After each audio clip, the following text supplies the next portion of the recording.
அன்புள்ளம் கொண்ட அனைவருக்கும் என் பணிவான வணக்கங்கள். இன்னைக்கு நம்ம அக்பர் பீர்பால் கதைகள்ல திருடனை கண்டுபிடிப்பது எப்படி அப்படின்ற ஒரு சுவாரஸ்யமான இன்ட்ரெஸ்டிங்கான கதையை தான் இன்னைக்கு நம்ம பார்க்க போறோம். ஏற்கனவே அக்பர் பீர்பால் கதைகள்ல 6 கதைகளை நான் வீடியோ அப்லோட் பண்ணியிருக்கேன்.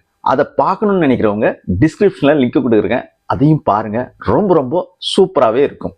இப்போ நம்ம இந்த கதைக்குள்ள போயிடலாமா?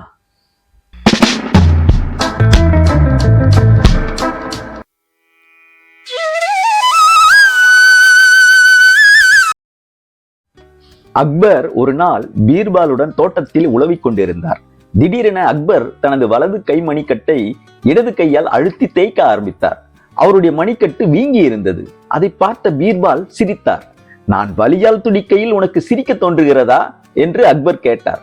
மன்னிக்கவும் பிரபு, நான் ஏன் சிரித்தேன் என்று சொல்கிறேன் என்ற பீர்பால் தோட்டத்தில் இருந்த எலுமிச்சை செடிகளிலிருந்து ஒரு பழம் பறித்து வந்து அதை வெட்டி அதன் சாறை வீக்கத்தில் தடவி தேய்த்தார். வலி சற்று குறைந்தாற் போல் தோன்ற அக்பர், எலுமிச்சை சாறை குளவி கொட்டின இடத்தில் தடவினால் வலி குறையும் என்பது இன்றுதான் புரிந்தது என்றார். உங்களுக்கு அந்த உண்மை இன்று புரிந்தது, எனக்கு இன்று மற்றொரு உண்மையும் புரிந்தது, அதனால்தான் சிரித்தேன் என்றார் பீர்பால். அது என்ன என்று அக்பர் கேட்டார். பிரபு, உங்களை கண்டு நாங்கள் அனைவரும் பயபக்தியுடன் மரியாதை செய்கிறோம். ஆனால் ஒரு அற்ப குளவி தைரியமாக உங்களிடம் பறந்து வந்து உங்களை கொட்டி விட்டு சென்று விட்டதே, அதை நினைத்துதான் நான் சிரித்தேன் என்றார் பீர்பால். நீ சொல்வது உண்மைதான். என்னுடைய அதிகாரம் மனிதர்களிடம்தான் செல்லும். குளவி, வண்டு, எறும்பு ஆகிய சிறிய ஜீவராசிகள் கூட என்னை கண்டு பயப்படுவதில்லை. ஏனெனில் அவை தங்களுக்கு ஏதாவது ஆபத்து என்று தோன்றினால் மட்டுமே தங்கள் தற்காப்புக்காக சண்டையிடுகின்றன. ஆனால் மனிதன் மட்டுமே ஆசை, பொறாமை, கோபம் ஆகிய உணர்ச்சிகளால் தூண்டப்பட்டு மற்றவர்களை துன்புறுத்துகிறான். அவ்வாறு குற்றம் இழைப்பவர்களை தண்டிப்பதுதான் என் கடமை என்றார். அவ்வாறு உரையாடிக்கொண்டே தோட்டத்தின் சிறிய கதுவருகே வந்தனர். பிறகு கதவை திறந்து கொண்டு அரண்மனை செல்ல நினைக்கையில் கதவருகே ஒரு பொற்கொள்ளன் நின்று கொண்டு இருந்தான். அக்பரை கண்டதும் பணிவுடன் வணங்கினான். யார் நீ என்றார் அக்பர். நான் பொற்கொள்ளன் பஜ்ரிதாஸ் என்றான் அவன். உனக்கு என்ன வேண்டும் என்று அக்பர் கேட்டார்.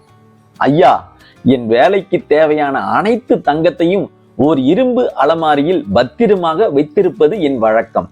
பூட்டியிருக்கும் அந்த அலமாரியின் சாவி என்னிடம்தான் இருக்கும். நான் வேலையில் மும்முரமாக இருந்ததால் என் பணியாளர்கள் 4 ஒருவனை அனுப்பி அலமாரி பூட்டை திறந்து தங்கத்தை எடுத்து வர சொல்வேன். என்னுடைய 4 பணியாளர்களும் நம்பிக்கைக்கு பாத்திரமானவர்கள் என்றான். சரிதான், அப்படி இருந்தும் உன்னுடைய அலமாரியிலிருந்து தங்கம் திருட்டு போய்விட்டதாக்கும். உன் பணியாளர்களில் ஒருவன் தான் அதை திருடி இருக்க வேண்டும், அப்படித்தானே என்றார் அக்பர். ஆம் பிரபு என்றான் பஜ்ரிதாஸ். திருட்டு போன தங்கத்தின் மதிப்பு என்ன என்று அக்பர் கேட்டார். 10 தங்க கட்டிகள், அவற்றின் விலை 1 லட்சத்திற்கும் மேல் என்றான் பஜ்ரிதாஸ். கவலைப்படாதே, 3 நாளில் உன் தங்கம் உனக்கு திருப்பி கிடைத்துவிடும் என்று சொல்லிவிட்டு அக்பர் நகர்ந்தார். பிரபு, குற்றவாளியை கண்டுபிடிக்கும் பொறுப்பை யாரிடம் தரப்போகிறீர்கள் என்று பீர்பால் கேட்டார். ஏன், நகர காவல் தலைவர் இருக்கிறாரே, அவரிடம்தான் என்றார் அக்பர். திருடனை கண்டுபிடிக்கும் பொறுப்பை அக்பரிடமிருந்து ஏற்றுக்கொண்ட நகர காவல் தலைவர் உடனடியாக பஜ்ரிதாஸின் 4 பணியாளர்களையும் கைது செய்து சிறையில் அடைத்தார். அவர்களை தலை கீழாக தொங்கவிட்டு சவுக்கால் அடித்து உடலை நாராக கிழித்து விடுவதாக பயமுறுத்தி உண்மையை கூறச் சொல்லி வற்புறுத்தினார். ஆனால் 2 நாட்களாக அவர்களை அடித்தும் உதைத்தும் அவர்கள் தாங்கள் நிரபராதி என்றே சாதித்தனர். 2 நாட்களாகியும் தன்னால் உண்மை குற்றவாளியை கண்டுபிடித்து தங்கத்தை மீட்க முடியாமல் போனதை நினைத்து காவல் தலைவருக்கு பயம் உண்டாயிற்று. தன் தோல்வியை ஒப்புக்கொண்டால் சக்கரவர்த்தியின் கடும் கோபத்திற்கு ஆளாக நேரிடும் என்பதால் அவர் கலங்கி பரிதவித்தார். திடீரென பீர்பாலின் ஞாபகம் வந்தது. அட, இது முன்னமே ஏன் எனக்கு தோன்றவில்லை? இந்த பிரச்சனையை தீர்க்கக்கூடியவர் பீர்பால் ஒருவரே என்று சொல்லிக்கொண்டே பொழுது விடிந்ததும் அவசரமாக பீர்பாலை தேடி போனார். தன் பிரச்சனையை பீர்பாலுக்கு விளக்க தொடங்கியவுடன், இதை பற்றி எனக்கு ஏற்கனவே தெரியும் என்றார் பீர்பால். நீங்கள் தான் எப்படியாவது குற்றவாளியை கண்டுபிடிக்க வேண்டும் என்று காவல் தலைவர் கெஞ்ச பீர்பால் சற்று நேரம் சிந்தனையில் ஆழ்ந்தார். பிறகு காவல் தலைவரை நோக்கி, எனக்கு 3 அடி நீளமுள்ள குச்சிகள் 4 தேவைப்படுகிறது. அவற்றை நீங்கள் ஏற்பாடு செய்து சிறைச்சாலைக்கு எடுத்துச் சொல்லுங்கள். நான் இன்னும் 1 மணி நேரத்தில் அங்கே வந்து அந்த 4 சந்திக்கிறேன் என்றார். பிறகு பீர்பால் சிறைச்சாலையை அடைந்த போது காவல் தலைவர் குச்சிகளை கொடுத்து அந்த 4 கைதிகளையும் அழைத்து வந்தார். வாடி வதங்கி போய் அவர்கள் பீர்பால் முன் நின்றனர்.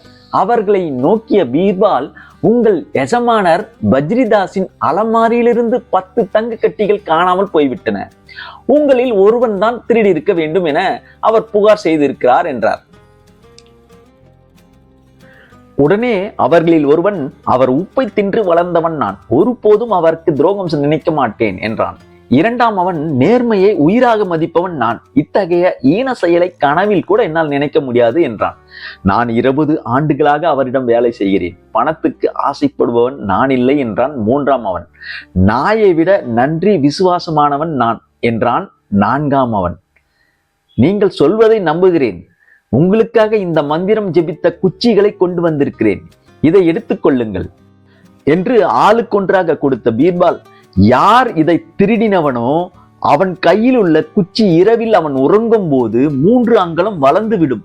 உங்களை நாளை காலை சந்திக்கிறேன் என்று சொல்லிவிட்டு பீர்பால் விடை பெற்றார். மறுநாள் பீர்பால் சிறைச்சாலைக்கு வந்ததும் அந்த 4 தங்களுடைய குச்சிகளுடன் வந்தனர். முதலில் ஒருவனுடைய குச்சியை வாங்கி கொண்ட பீர்பால் அதன் நீளத்தை சோதித்தார். பிறகு வரிசையாக அனைவரது குச்சியும் பரிசோதித்தார். பரிசோதனை முடிந்ததும் 3ஆவதாக குச்சியை தந்த ஆளை நோக்கி, நீதான் தங்கத்தை திருடியவன் என்றார் பீர்பால். அவன் உடனே அதை பலமாக மறுத்தான். ஆனால் திருப்பி கேட்ட பின் தான் திருடியதாக ஒப்புக்கொண்டான். நீதான் திருடினா என்று எனக்கு தெரிந்துவிட்டது. ஏனெனில் உண்மையிலேயே நீ திருடி இருந்தால் உனக்கு கொடுத்த மந்திர குச்சி 3 அங்குலம் அதிகமாக வளர்ந்துவிடும் என்று நம்பிக்கொண்டு நேற்றிரவு சிறையில் 3 அங்குல நீளத்துக்கு உன் குச்சியை வெட்டி விட்டாய். ஆனால் குச்சியில மந்திரமும் இல்லை, மாயமும் இல்லை. இதோ பார், உன்னுடைய மற்ற குச்சிகளை விட கொட்டையாக இருக்கிறது என்று குச்சியை காண்பித்தார். காவலர்கள் அவனிடமிருந்து பிறகு தங்கத்தை மீட்டு பஜ்ரிதாஸிடம் கொடுத்தனர். திருடியவன் சிறைக்கு அனுப்பப்பட்டான். பிறகு காவல் தலைவர் தர்பாருக்கு வந்து அக்பரிடம் உண்மையான திருடனை கண்டுபிடிப்பதற்கு பீர்பால் தான் அவருக்கு உதவினார் என்பதை கூறினார்.